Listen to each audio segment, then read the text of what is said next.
Yigitim puli ko'paydi-yu, ko'chadagilarni tanladi. Nima deysiz debdi. Ikkita variant bor.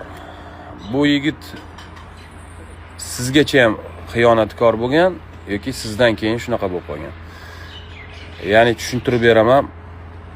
Sizgacha ham shunaqa bo'ldi degani, o'zi oldin ham xiyonatkor bo'lgan, prosta xiyonat qilib yurishga sharoiti bo'lmagan, hech qanaqa varianti bo'lmagan. Sizdan keyin o'zgarib qolishiga sabab yo'qchiligida nimasindir yuziga solgan bo'lsangiz, to'qchiligida mana endi shu yo'l bilan sekin qasos olishni boshladi yoki ko'rsatib qo'ygisi keldi, nimadir isbotlagisi keldi. Mana shu ikkita variant. Nima bo'lsa ham baxtli bo'ling. Erkak kishi uchun baxt nimada debdi? Erkak kishi uchun baxt vazifasini bajara olganda o'shandan kayf qiladi, boshqa kayfi yo'qmi? Hammasi nima uchun debdi? Imtihon.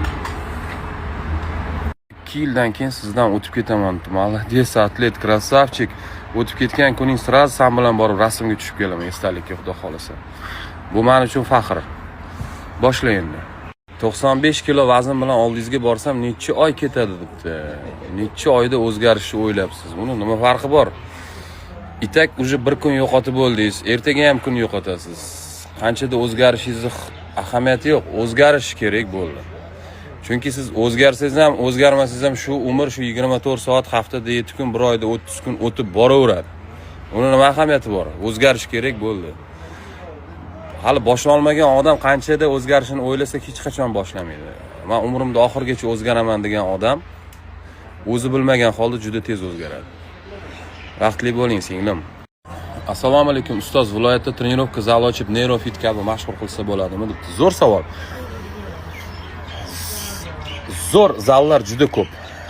Demak, gap zalda emasda, zalda ichidagi atmosferada, aurada, uni reklamli roliklarda, bundan tashqari murabbiyning raskrutkasida, buni trenirovkani kimga emas, nimaga kerakligini tushuntirib berish, sifat qanaqaligini insonlarga o'zi tushunadigan tilda tushuntirib bera olish kerak-da. Misol uchun agar murabbiy tilida, professional tilda gapirsangiz ko'pchilik tushunmaydi. Bir xil doktorning terminlarini biz ham tushuna olmaymiz-ku, shuni jaydari tilda tushuntirib bera oladigan juda zo'r bir komanda tuza olsangiz, любой zalingiz zo'r bo'lib ketaveradi. Demak, ichkaridagi komandaga bog'liq.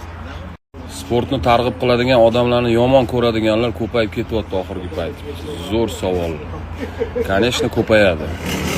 Chunki dangasa odamga u qila olmagan ishni boshqa odam qilishini ko'rib turish juda og'ir.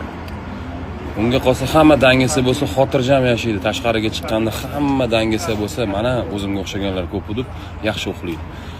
Lekin qo'shnisi, do'sti, yonidagi birodari sportga chiqib harakat qilishni boshlasa, u o'zini ich etini yeydi. Uni harakat qilganiga emas, o'zi qila olmaganiga. Keyin targ'ib qilishni boshlaydi. Bu xato, bu xato, bu xato, bu xato deb. Go'yoki uni shashtini so'ndirsa hammasi yaxshi bo'ladi. Aslida o'zini shashti uxlab bo'ladi. Haddishi.